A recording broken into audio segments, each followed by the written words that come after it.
चलिए जी आगे चलते हैं। अब कराता हूँ SOCI।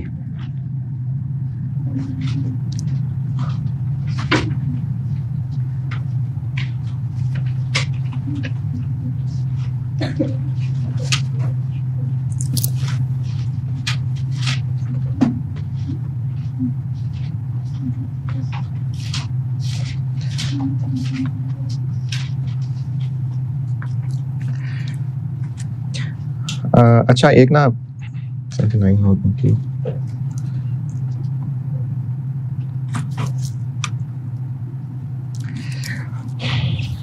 बल्कि दो फैक्टर्स की वजह से एक जहमत देनी है आपको।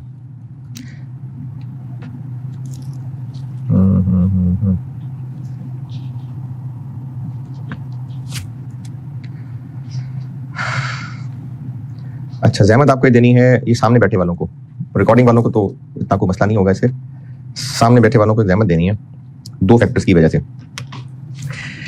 एक फैक्टर संडे को आप में से आते 2 लोग हैं, बाकी तो वीडियो देखने पे ही राजी हो जाते हैं। और दूसरा फैक्टर एक दिन से मैं लैग कर गया। आज बुध है ना, तो एक दिन से मेरी टाइमिंग लैग हो गई।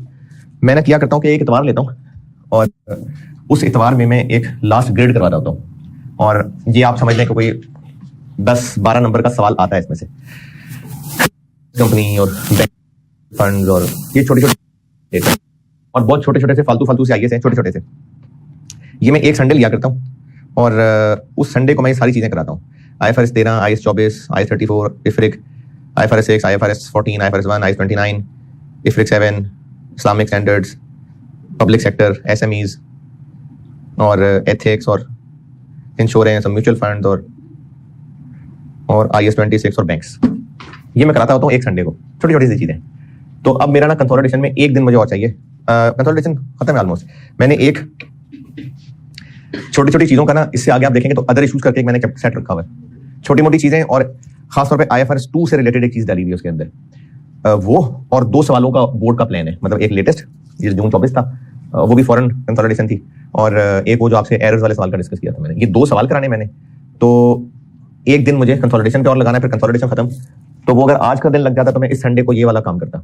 अब संडे को मैं कंसोलिडेशन कर रहा हूँ, तो मैं ना आपको जहमत ये दे रहा हूँ, क्योंकि वैसे भी आप बाकियों ने तो वीडियो देखनी है। तो ये जो मेरी संडे वाली क्लास है ना, ये मैं आपको पिछले सेशन वाली संडे वाली क्लास वीडियो देता हूँ, जिसमें ये बैंक और म्यूचुअल फंड और इंश्योरेंस, ये जो भी लंबी लिस्ट गिनाई है, आप ये वाले देख लें 2-4 दिन लगा के, लेकिन देख लें। और संडे को फिर कंसोलिडेशन खत्म करा के तो मंडे से मैं लीजेस शुरू कराता हूँ। ठीक है, एक दे रहा हूँ, एक बाकी तो सारा पढ़ाया ना यार। लीजेस, IAS 12 और रेवेन्यू, ये 3 स्टैंडर्ड्स रहते हैं। यही संडे आधे घंटे का IFRS 13।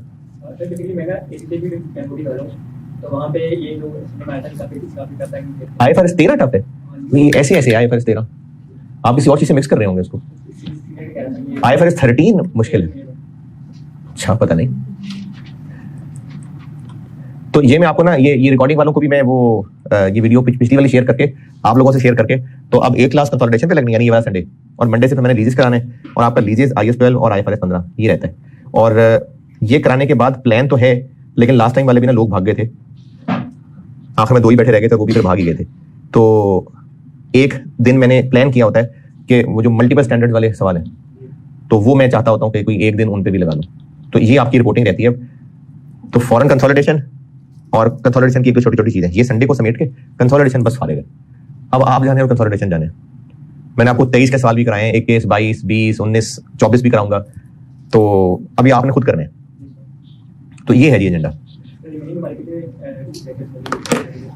यार इरादा तो मेरा यही है कि ये नवंबर के फर्स्ट वीक तक फारिग कर दूं, और वो भी इस उम्मीद पे कि मैं BFD को चूंकि 31 को फारिग कर दूं, तो उसके बाद 1, 2, 3, 4, 5, 6, 7, 8 आप ही आप। ठीक है, फिर वो लेक्चर कर दूं शेयर। चलिए अभी हम इनकम स्टेटमेंट करते हैं, ये आसान है।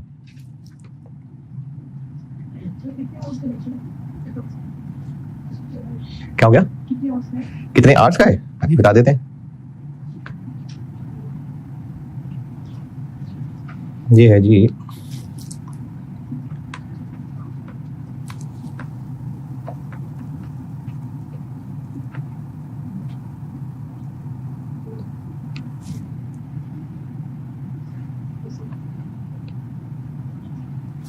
दो लेक्चर हैं, एक है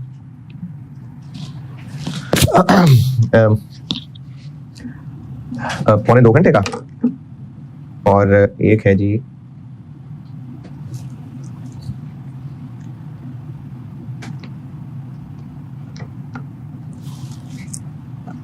सिर्फ पता नहीं पढ़ा नहीं जा रहा मुझसे 2.25 घंटे। तो टोटल कितने हो गए हैं? 4 घंटे बस हैं, पौने 2 का और ये 2.25 का।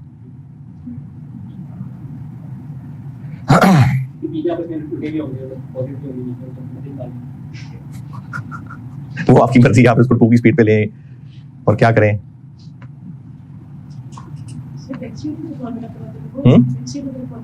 बैंक स्टेटमेंट, बैंक स्टेटमेंट वो क्या होती है?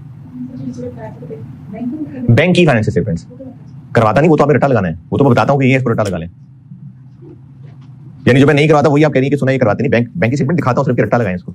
उसमें रट्टा लगाने के अलावा कुछ नहीं है, वाकई कुछ नहीं है।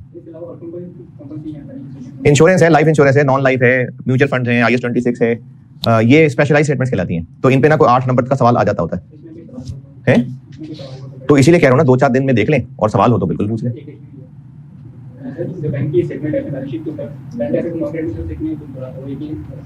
ये तो उनके रूल्स ही बताएंगे ना, क्योंकि ये तो बैंक वालों की गाइडेंस है, स्टेट बैंक की गाइडेंस है, ये कुछ स्टैंडर्ड तो है नहीं। बैंक जो पाकिस्तान में बैंक की फाइनेंशियल स्टेटमेंट्स का फॉर्मेट है तो स्टेट बैंक ने बताना है, ये IAS ने तो नहीं बताना। तो जैसे वो कह रहे हैं हम कर रहे हैं। तो ये टोटल 4 घंटे के 2 लेक्चर हैं और देख लेंगे थोड़े थोड़े करके, तो 1-2 हफ्ते में पूरे हो सकते हैं। लेकिन अगर आप उसको नवंबर में डालेंगे तो फिर नहीं होंगे। चले मैं IT वाले को कह दूं बस, फिर मैं इनकम स्टेटमेंट कराता हूँ। नहीं, यूट्यूब का लिंक दिलवा दूंगा ना। अच्छा 1 मिनट,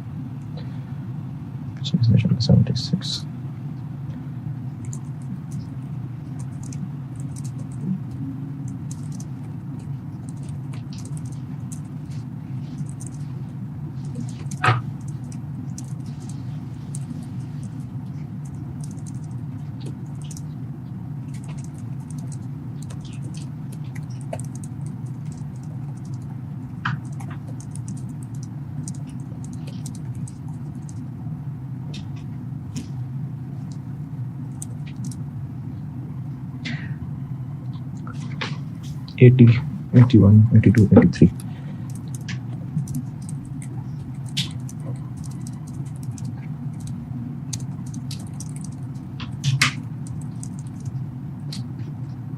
अच्छा, रिकॉर्डिंग वालों के लिए बता रहा हूँ, इसको ना मैंने लेक्चर नंबर जो नीचे पट्टी चलती आ रही होती है वो लगाया होगा मैंने 83 और 84। बोर्ड पे 76 और 7 लिखा नजर आ रहा होगा, वो तो लास्ट वाला नजर आ रहा होगा।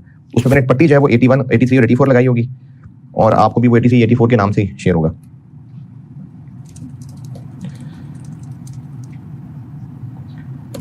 चले SOCI। अच्छा, आपको SOFP की वर्किंग करा चुका और एक इत्तेफाक से आपके लिए भलाई हो गया, मैं लास्ट टाइम ये दिसंबर 22 का सवाल अलग से शायद पता नहीं कराया था या होमवर्क दिया था, बोर्ड पे मैंने अब किया है। तो मैं आपको इत्तेफाक से दिसंबर 22 कराते कराते इनकम स्टेटमेंट की वर्किंग भी सिखा गया हूँ। यानी मैं आपको जो वर्किंग सिखानी थी वो मैं सिखा गया हूँ आपको। दिसंबर 22 में वो कर चुके हैं हम।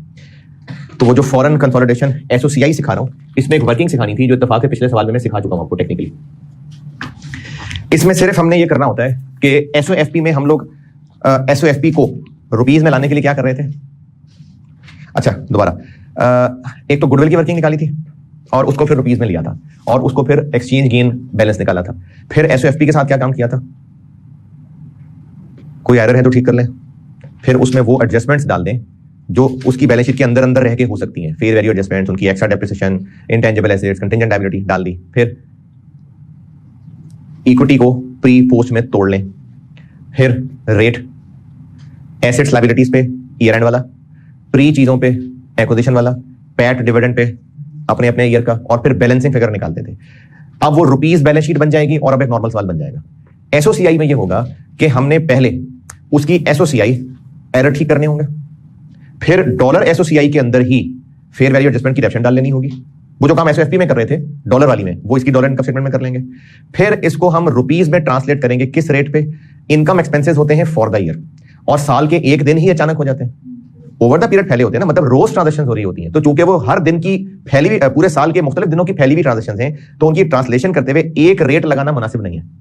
तो उसके लिए फिर तरीका ये होता है कि पूरे साल का एवरेज रेट लगाते हैं, उसके बाद वो रुपीज में आ जाती है, और अब ये सादा इनकम स्टेटमेंट का सवाल बन गया। दोबारा सुन लें, सब्सिडरी की डॉलर इनकम स्टेटमेंट, पहले उसमें उसके एरर ठीक किए अगर कोई थे, फिर उसमें फेयर वैल्यू एडजस्टमेंट्स की जो डेप्रिसिएशंस होती है वो डाली, यूआरपी वगैरह नहीं, इंटरकंपनी नहीं, सिर्फ जो उसके अंदर करने वाली एडजस्टमेंट है वो कर ली। फिर ट्रांसलेट करने के लिए उस साल का एवरेज रेट लगाया, और अब ये रुपी इनकम स्टेटमेंट बन गई, और अब ये सादा सवाल बन गया। लेकिन एसओएफपी में जैसे एक्सचेंज रिजर्व्स की फिगर आ रही थी, वो कितने अरसे की फिगर थी? तब से लेके अब तक। इनकम स्टेटमेंट वाले सवाल में क्या होगा? फॉर द ईयर होगा। वो कैसे निकलेगा? उसके लिए एक वर्किंग बनानी पड़ती है, जो मैंने अभी पिछले सवाल में यहां बना दी हुई थी। ईयर एंड के नेट एसेट्स लिए थे 30 जून 21, पैट ऐड किया था, एक्विजिशन डेट के नेट एसेट्स लिए थे, और बैलेंसिंग फिगर निकाली थी। यही वर्किंग इनकम स्टेटमेंट में भी होती है, वो आपको मैं मास्टर क्वेश्चन के साथ सिखाता हूं। तो अब आप ऐसा करें कि चैप्टर में ये पेज 65 पे एसओसीआई की हेडिंग दी हुई है मैंने, आप इसमें से ना पॉइंट 1 2 3 4 पढ़ लें, 4 का लास्ट छोड़ दीजिएगा अभी, यानी 1 2 3 पढ़ लें और 4 का 1 2 3 तक पढ़ लें, बस ये बता दिया आपको। सब्सिडी में 1 2 3 पॉइंट और 4 पॉइंट के पहले 3 पढ़ लें बस, ये फिर मास्टर क्वेश्चन से सिखाता हूं।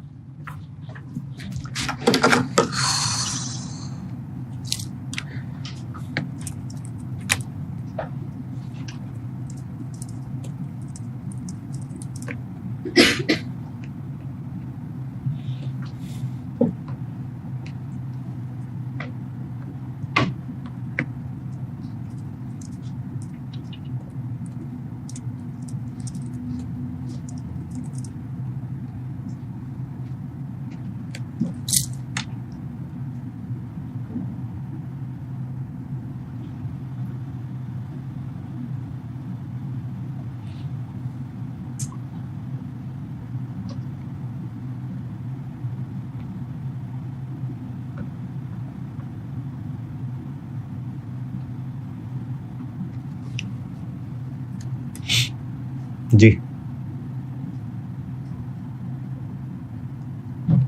अच्छा, अब ऐसा करें मास्टर क्वेश्चन पढ़ लें। कल ये सवाल एसओएफपी के लिए किया था, अब यही सवाल इनकम स्टेटमेंट के लिए करता हूं। और अगर ये सवाल सिर्फ इनकम स्टेटमेंट के लिए कर रहे होते तो गुडविल की वर्किंग फिर भी करनी पड़ती। क्यों करनी पड़ती? For the year exchange gain निकालने के लिए। लेकिन वो चूंकि कल कर चुके थे तो वो मैं एज इट इज यूज करवा लूंगा। बाकी सवाल करते हैं सॉल्व। मास्टर क्वेश्चन पढ़ ले, करता हूं।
अच्छा, फॉरेन कंसोलिडेशन एसओसीआई का, एसओएफपी के देखें 2 साल हो गए। कल क्या थे, आज किया था।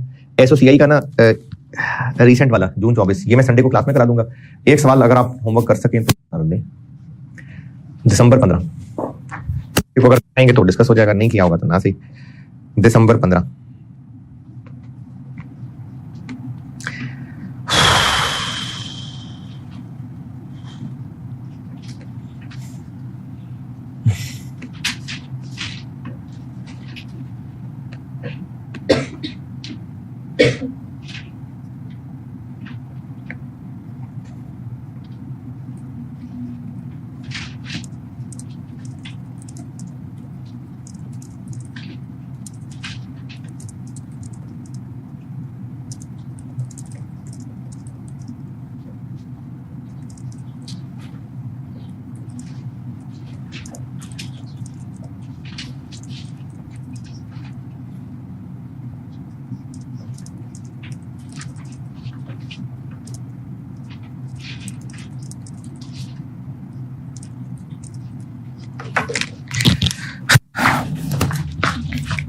जी पढ़ लिया।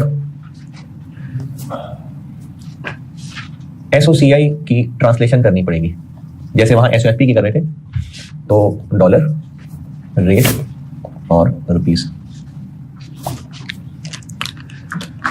जी बताएं, सब्सिडी की सेल्स में कोई एरर, कोई एडजस्टमेंट, कोई एरर? अच्छा चलिए मैं खुद याद दिला देता हूं।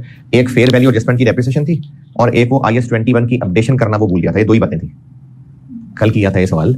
एक एक्स्ट्रा डेप्रिसिएशन थी बस, और एक IS-21 की मॉनेटरी आइटम की अपडेशन थी। ये काम मिसिंग थे, बाकी सब ठीक था। तो सेल्स ठीक है जी। आगे 130, बल्कि जीपी की तो जरूरत भी नहीं है, हमने तो सिर्फ फिगर्स ही रुपीज में करनी है, तो जीपी की खैर है। आगे अच्छा, अब ऑपरेटिंग कॉस्ट के अंदर वो एक्स्ट्रा डेप्रिसिएशन डलेगी।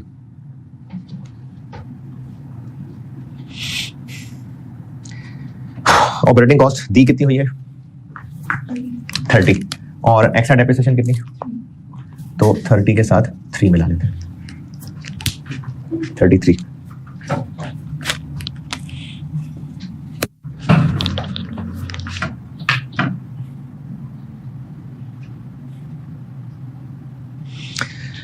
जी उसके बाद अदर इनकम, ये कितनी? अच्छा 8 तो ये है, लेकिन हमने एक काम और किया था कि इसका एक्सचेंज गेन डाला था 2 का। ये देखिएगा, कल रिटेन अर्निंग की वर्किंग, ट्रांसलेशन की वर्किंग कर रहा था ना, तो साइड पे इस पे एक्सचेंज गेन निकाला था। 12,500 मिलियन था, उसमें से आधा अभी भी क्रेडिटर में था। इनिशियली 50 पे रिकॉर्डेड था, उसको फिर 48 पे अपडेट किया था। ये वर्किंग 2 के साइड पे किया होगा मैंने कहीं।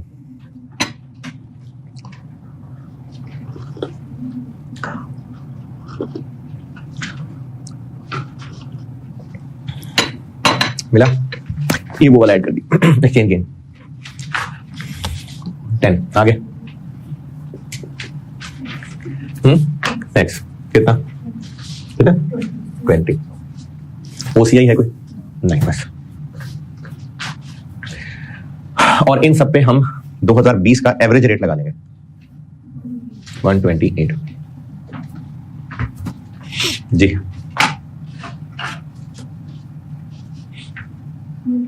2816 0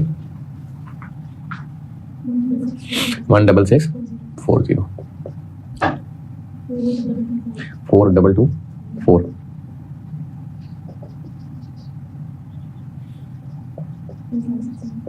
और पैट निकाल ले, क्योंकि एनसीआई के लिए तो चाहिए ना पैट।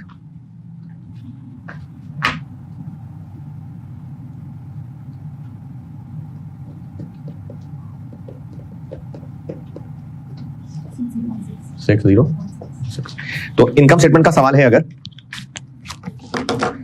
6016 नहीं 4224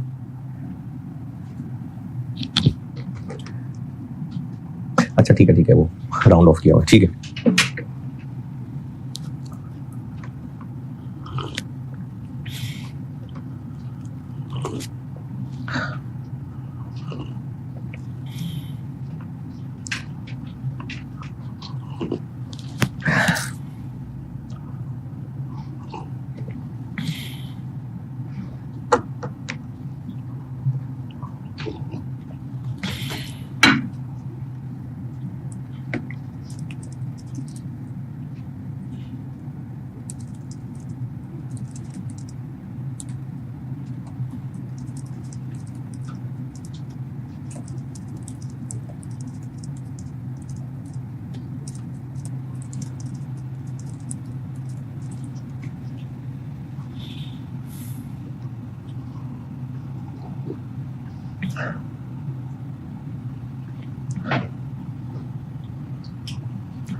चले वो वर्किंग सिखाता हूं जो भी मैंने आपको कहा पिछले सवाल में करा दी।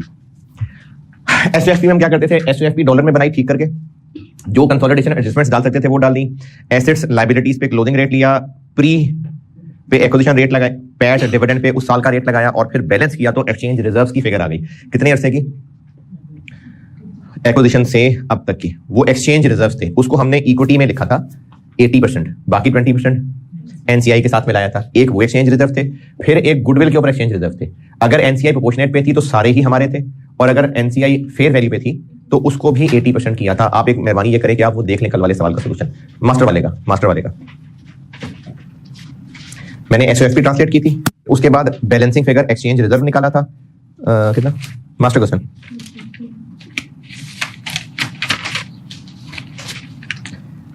5722। फिर इस 5722 का 80 लगा के अपने हिस्से में रखा था, 20 लगा के एनसीआई को दे दिया था, और गुडविल के ऊपर भी जो एक्सचेंज रिजर्व था उस पे भी 80-20 कर दिया था, है ना। और इस टोटल को फिर हमने इक्विटी में एक्सचेंज रिजर्व में लिखा था। ये था एसओएफपी का सवाल, उसमें निकलने थे एक्सचेंज रिजर्व्स।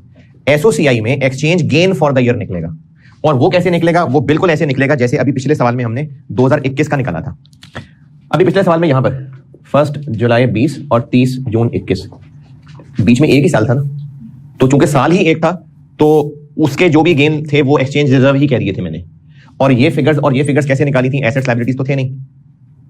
अभी क्या किया था पिछले सवाल में? एसेट्स लायबिलिटीज तो नहीं थे, तो इक्विटी ले ली थी ना, तो वही वर्किंग जो मैंने भी पिछले सवाल में सीएल के लिए की थी वही वर्किंग करने लगा। साल के शुरू में इक्विटी कितनी थी?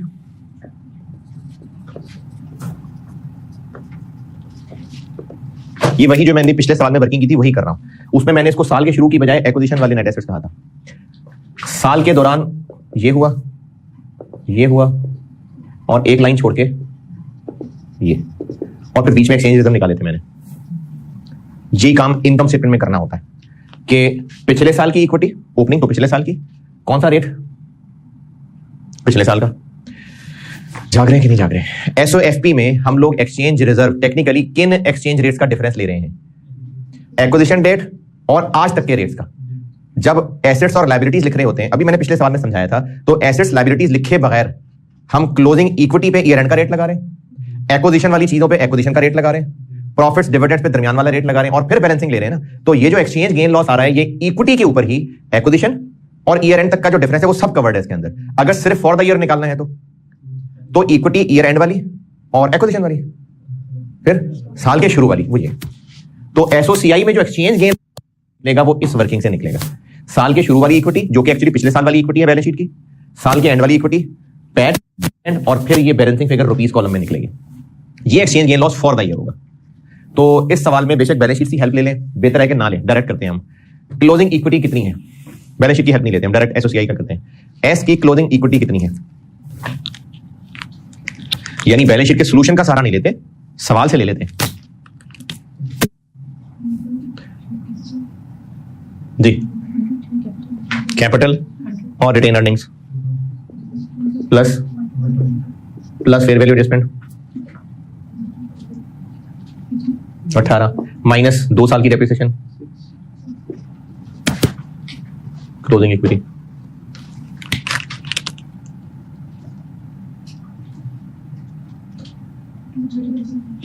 टू 2020 का पैट 48, और ये तो सवाल वाला है ना, या ये ले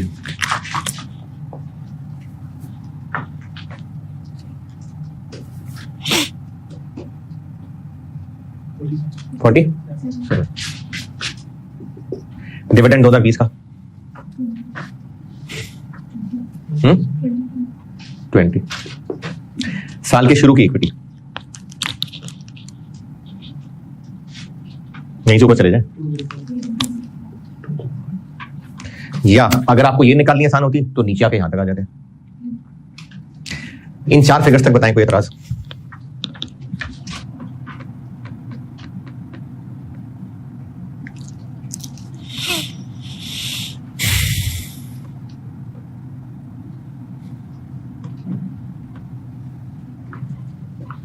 जी ये 4 फिगर्स ओके। अच्छा अब इनको रुपीस में लाते हैं। इस पे कौन सा रेट? 30 जून 19 वाला 120, इस पे यही डिविडेंड पे तारीख दी हुई है 1, इस पे बनाए तो प्लीज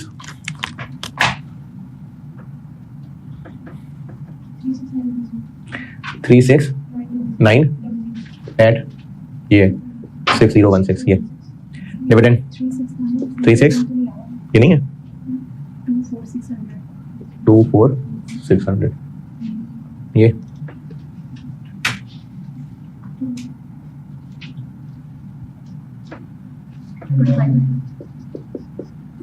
ये 30 बैलेंस करें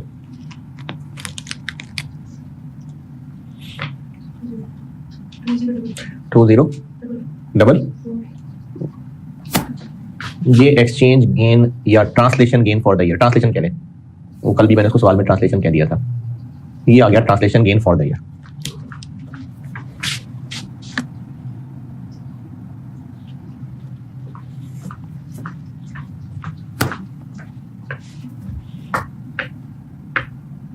अच्छा, इसी वर्किंग का ही हिस्सा बनाइएगा, ट्रांसलेशन कह लें या एक्सचेंज कह लें बेशक। ये उसका फॉर द ईयर है जो कल मैंने एसओएफपी वाला बना के दिया था। एसओएफपी वाला देखिएगा जरा, कल दोबारा क्या किया था हमने, जो मैंने एक्सचेंज रिजर्व्स इक्विटी में दिखा के 2 लाइनों की एक वर्किंग बनाई थी, वर्किंग 3 के 4 पता नहीं, वर्किंग 3 क्या किया था, जो एसओएफपी से बैलेंसिंग फिगर निकाली थी वो यहां लिखी थी पूरी 80%, और गुडविल वाली फिगर उसका 80 लिखता अगर एनसीआई फेयर वैल्यू पे होती, और अगर एनसीआई प्रोपोर्शनल पे होती तो पूरा लिखता। यानी ये 2 लाइनों से मिलकर चीज बनाई थी, वो एक्सचेंज रिजर्व्स थे, ये फॉर द ईयर है। लेकिन इसमें भी ना 80 अभी नहीं लगाना, एक तो ये ट्रांसलेशन गेन लिख देना, और एक गुडविल का फॉर द ईयर वाला लिखना है। ये कल वाले सवाल की वर्किंग से उठा लें, वरना हमें इस साल गुडविल की, इस सवाल में गुडविल की वर्किंग करनी पड़ती। 2020 वाला बताइएगा कितना गेन था गुडविल में? नहीं 300 था गुडविल की वर्किंग में। 2020 वाला गेन 19 वाला था, और एक मास्टर क्वेश्चन में 290 था।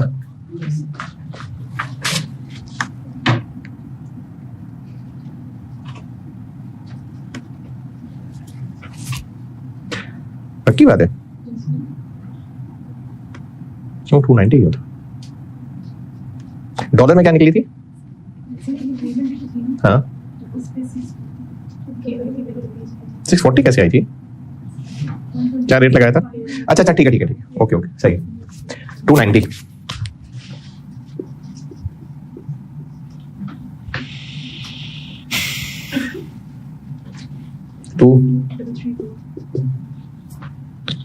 तो फॉरेन सब्सिडरी की अगर इनकम स्टेटमेंट हो तो 2 डिफरेंट नई चीजें हैं।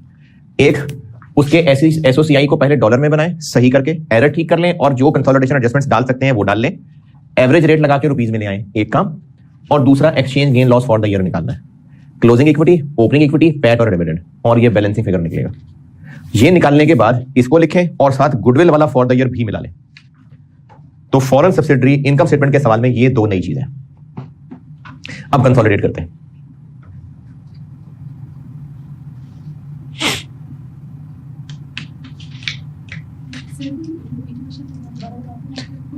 हाँ, यहां पर क्यों नहीं किया? एसओसीआई पूरी बना लो फिर बताता हूं। एसओसीआई के फेस पे आगे जवाब देता हूं उसका। तो एसओसीआई, फॉरेन सब्सिडरी, ये 2 नए काम है बस, ये लिख लें, फिर मैं ग्रुप एसओसीआई बनाता हूं।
हाँ जी,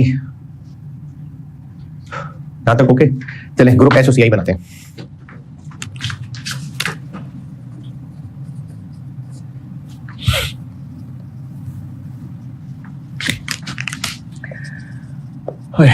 सेल्स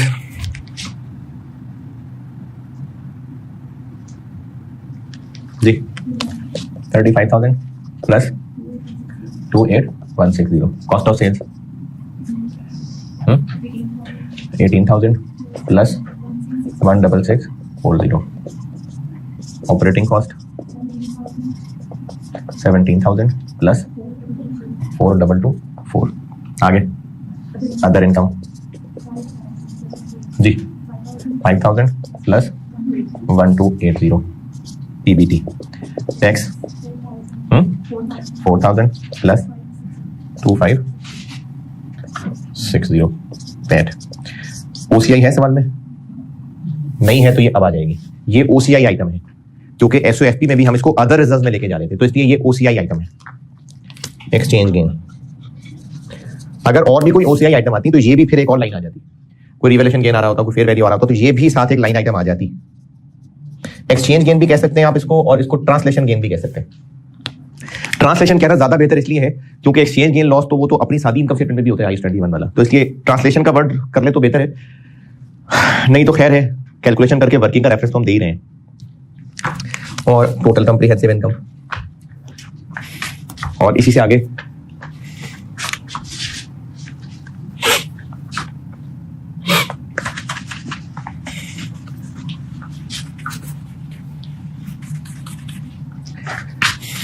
इससे आगे प्रॉफिट एट्रीब्यूटेबल टू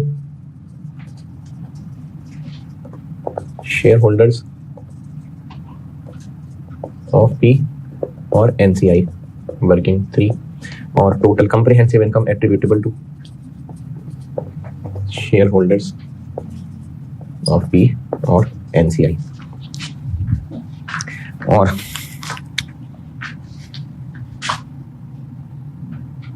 एनसीआई और एनसीआई एस का पैड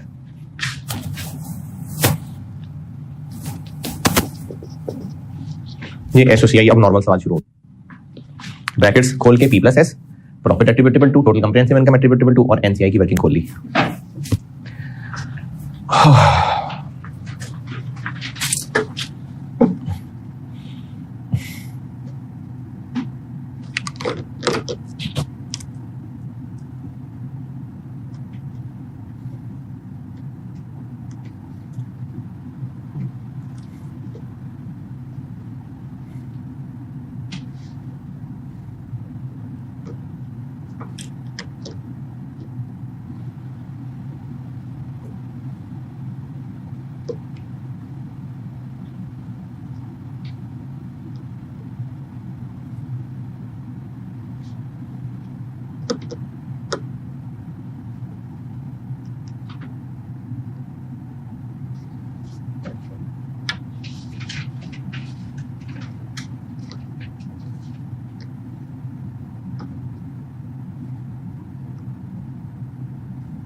तक अच्छा, हम क्या सारी कंसोलिडेशन एडजस्टमेंट कर चुके हैं?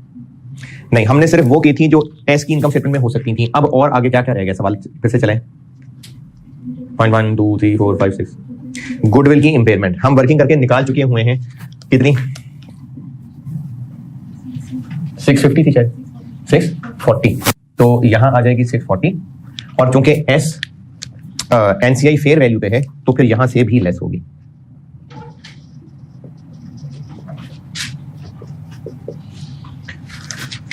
गुडविल की इंपेयरमेंट हो गई, और आगे चले।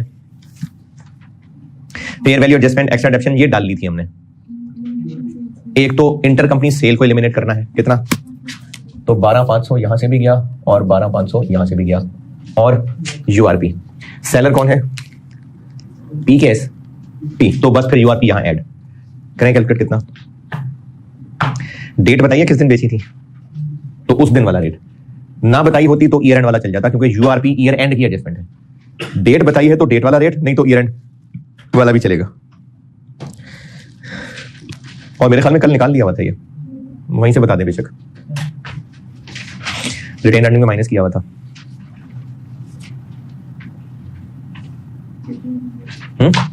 1500 प्लस 1500।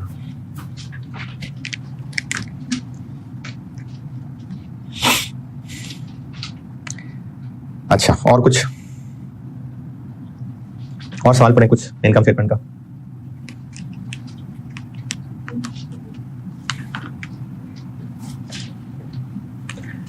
पॉइंट 2 का कुछ, जो एस ने डिविडेंड बांटा होता है वो हमने अदर इनकम से उड़ाना होता है।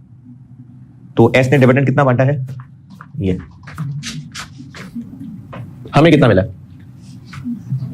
इसका 80%, वो हम अदर इनकम से उड़ा देंगे।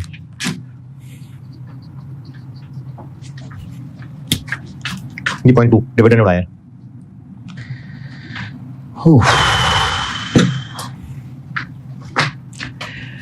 चले ब्रैकेट बंद।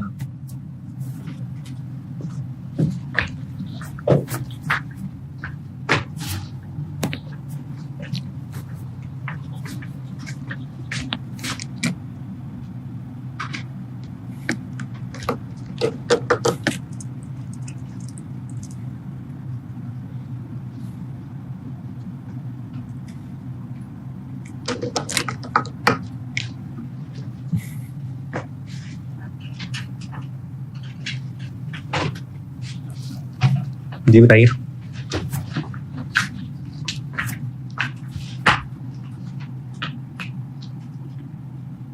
मुझे भी बता दें।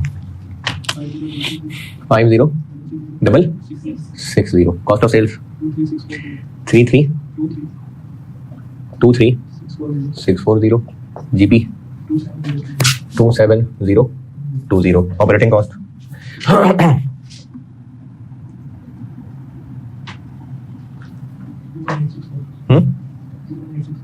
नहीं यार, ये 17,000 है।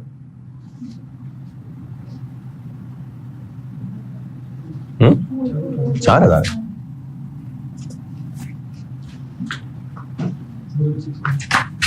888 अदर इनकम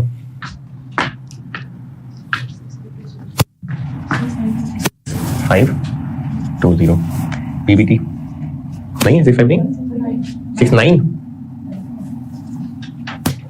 पीबीटी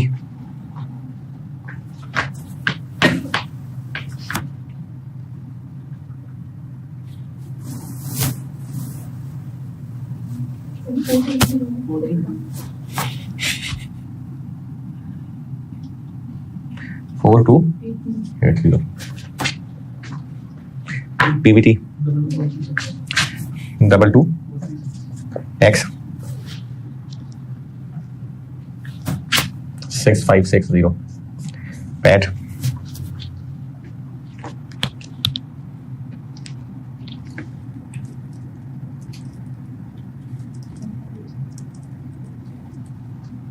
जी 15।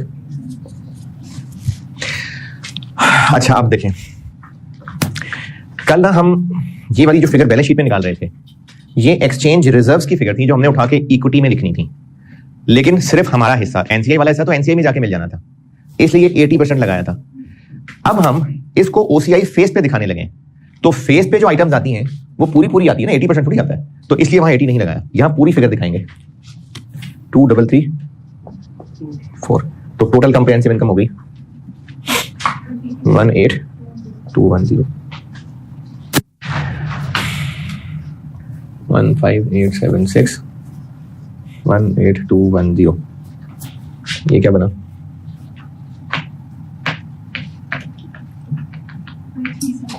फाइव थ्री सेवन सिक्स 20% 7 चलो बस ठीक है 1075।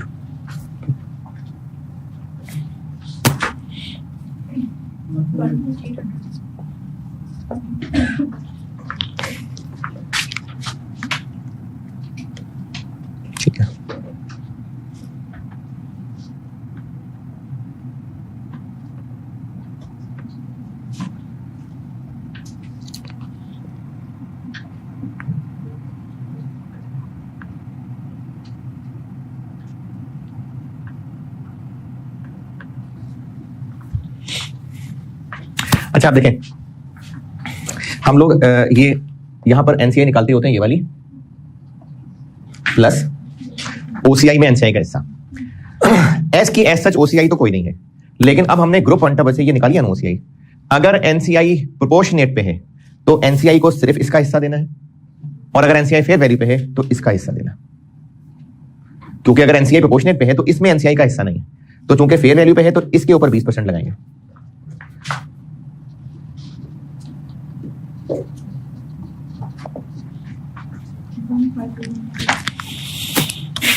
वन फाइव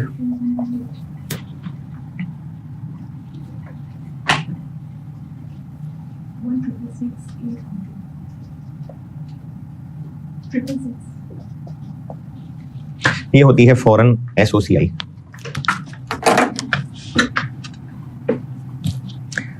तो वो जो अंग्रेजी में मैंने 0.4 लिखा हुआ है वो भी पढ़ लें, और अगले पेज पे फिर एसोसिएट भी पढ़ लें। जैसे बैलेंस शीट में एसोसिएट का एक्सचेंज रिजर्व निकाला था, तो इसी तरह इनकम स्टेटमेंट में भी निकल सकता है। बस वहां आज तक की फिगर्स थी, यहां पर फॉर द ईयर होंगी।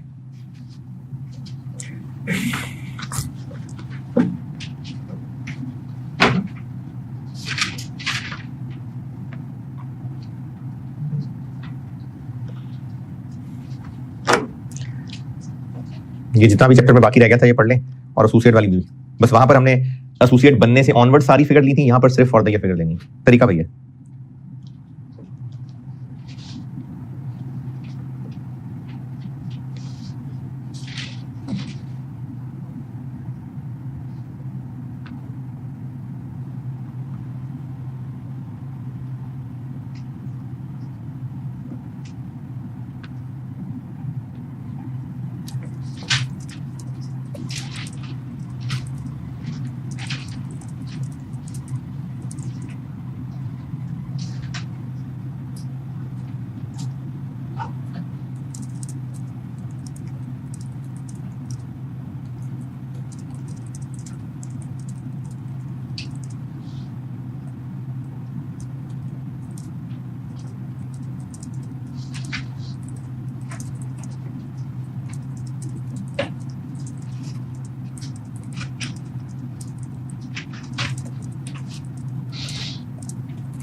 जी